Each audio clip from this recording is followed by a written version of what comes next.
অনেকদিন আগের কথা। এই ছোট্ট গ্রামে বাস করত এক মিষ্টি মেয়ে কবিতা।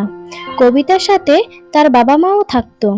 অসুস্থতার কারণে কবিতার বাবা কাজ করতে পারতেন না, তাই পরিবারের সমস্ত ভার এসে পড়ে কবিতার উপর। তাই কবিতাকে তার সংসার চালানোর জন্য গ্রামের এক বাড়িতে কাজ করতে হতো। কবিতা খুব ভালো মনের মানুষ ছিল, তাই গ্রামের কেউ বিপদে পড়লে সে সবার আগে এগিয়ে আসতো। কবিতা খুব পরিশ্রমীও ছিল। মমতাদের বাড়ির সব কাজ সে একা হাতে সামলাতো। কিন্তু মমতা ছিল খুবই অহংকারী। তার ছেলে থাকতো বিদেশে এবং তার স্বামী গ্রামের সবচেয়ে বড় লোক, তাই তার অহংকারও ছিল একটু বেশি। সে কবিতাকে দিয়ে তাদের বাড়ির সব কাজ করাতো, কিন্তু কবিতাকে ঠিকমতো টাকাও দিত না। মা, বাবা, তোমাদের জন্য খাবার রাখা থাকলো, তোমরা খেয়ে নিও। আর হ্যাঁ মা, তুমি কিন্তু থালা বাসন ধুতে যেও না, আমি এসে ধুয়ে নেব। না রে মা, তুই তো সারাদিন বাইরে কত কাজ করিস, আমি না হয় এটুকু করে নিলাম। তুই আর কত দিক সামলাবি রে মা? আমি আর তোর মা তো সারাক্ষণ বসেই থাকি, এটুকু কাজ আমরা দুজনে করে নিতে পারবো। আমি তো বললাম আমি এসে করব, তোমরা দুজন আমার একটা কথাও শুনো না। আচ্ছা থাকো, আমি তাড়াতাড়ি যাই, না হলে আবার ম্যাডাম অনেক রাগ করবে। কি মহারানী, এতক্ষণে আসার সময় হলো? এইরকম দেরি করে আসলে না, আমি এই মাসেও তোর বেতন থেকে টাকা কেটে নেব। ক্ষমা করে দিবেন ম্যাডাম, আসলে বাড়িতে আমার বয়স্ক বাবা মা থাকে তো, তাদের দেখাশোনা করে আস্তে আস্তে আমার একটু দেরি হয়ে যায়। এরকম ভুল আমার আর হবে না। আপনি তো প্রতি মাসেই আমার বেতন থেকে টাকা কেটে নেন, দয়া করে এবার আর এরকম করবেন না। কি করব বলুন ম্যাডাম, আপনার জন্য তো আর আমি টাকার গাছ লাগিয়ে রাখিনি যে আপনার যখন প্রয়োজন হবে আমি সেখান থেকে টাকা দেব। কাজ না করলে এক পয়সাও পাবি না। দাঁড়িয়ে দাঁড়িয়ে কি দেখছিস, যা কাজে যা। মমতার কথা শুনে কবিতার খুব খারাপ লাগে, কিন্তু বেচারি কবিতার কিছু করার ছিল না, কারণ এই বাড়িতে কাজ করে সে যা টাকা পায় তা দিয়েই কবিতার সংসার চলে।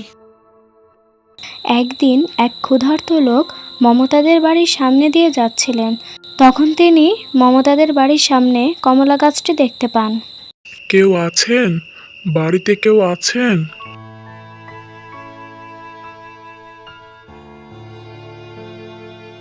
কে আপনি? আপনাকে তো চিনতে পারলাম না। বাবা, আমি কাল থেকে কিছু খাইনি। তুমি কি আমাকে এই গাছ থেকে একটা কমলা পেড়ে দিতে পারবে? অনেক দিন হলো কোনো ফল খাই না। সমস্যা নেই চাচা, আপনার যেটা পছন্দ হয় আপনি সেটা পেড়ে খান, আপনাকে কেউ কিছু বলবে না। খবরদার, আপনি আমার গাছ থেকে একটাও ফল পারবেন না। সাহস তো কম না, আমার গাছ থেকে ফল পারছেন, তাও আবার আমাকে একবারও না জানিয়ে। তুমি ভুল বুঝছো মমতা, উনি কিন্তু আমার কাছ থেকে অনুমতি চেয়েছেন। এই তুমি চুপ থাকো, তোমাকে তো আমি পরে দেখছি। এই যে চাচা, আমি এই গাছ আপনার জন্য লাগিয়ে রাখিনি। এই গাছের ফল শুধু আমি পারি, আর কারো পারার অধিকার নেই। এভাবে বলো না মা, আল্লাহ পাপ দিবে। আমি অনেকদিন থেকে কমলা খাইনি, তাই তোমার গাছে কমলা দেখে আমার খেতে ইচ্ছে করলো। এই যে চাচা, আমি আপনার জন্য গাছ লাগিয়ে রাখিনি যে আপনার যখন মন চাইবে তখন এসে আপনি ফল পেড়ে খাবেন। যান তো যান। উফ, কোত্থেকে যে এসব আসে, বড়লোক বাড়ি দেখলেই হলো, শুধু এসে চাই চাই। আমাকে এইভাবে কেউ কখনো অপমান করেনি। এই যে মূর্খ মেয়ে, তোমার এই অহংকার বেশি দিন থাকবে না। তুমি আজ আমার সাথে যা করলে, এর জন্য তোমাকে একদিন পস্তাতে হবে, মনে রেখো কথাটা।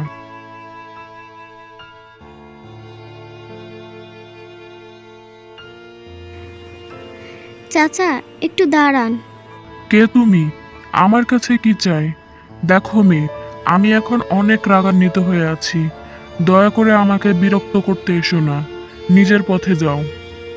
আমি আপনাকে বিরক্ত করতে আসিনি, আমি আপনার কাছে মমতাদির হয়ে ক্ষমা চাইতে এসেছি। আসলে মমতাদি একটু রাগী তো, তাই আপনাকে অমন কথা বলে ফেলেছে। আপনি প্লিজ কিছু মনে করবেন না।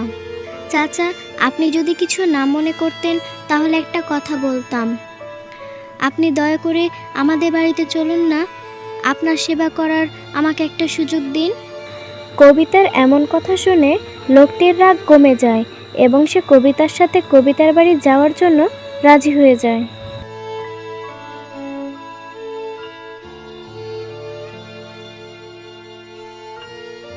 ক্ষমা করবেন চাচা, আমি আপনার জন্য বেশি কিছুর আয়োজন করতে পারিনি। আমার ঘরে এইটুকুই খাবার ছিল।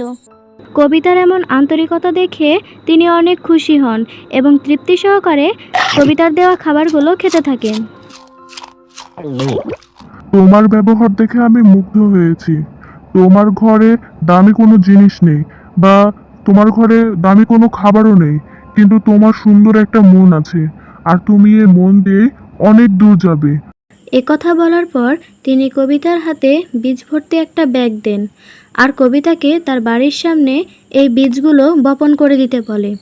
কবিতাও তার কথা মতো তার বাড়ির সামনে এই বীজগুলো বপন করে দেয়। কিছুদিন পর কবিতাদের বাড়ির সামনে ছোট ছোট টমেটো গাছে অনেক সুন্দর সুন্দর টমেটো ধরেছে। গ্রামের সবাই দেখতে আসে কবিতাদের টমেটো গাছ। পাশের গ্রাম থেকেও লোকজন আসে সুস্বাদু টমেটো নেওয়ার জন্য। এইভাবে কবিতাদের দিন ভালোই কাটতে থাকে।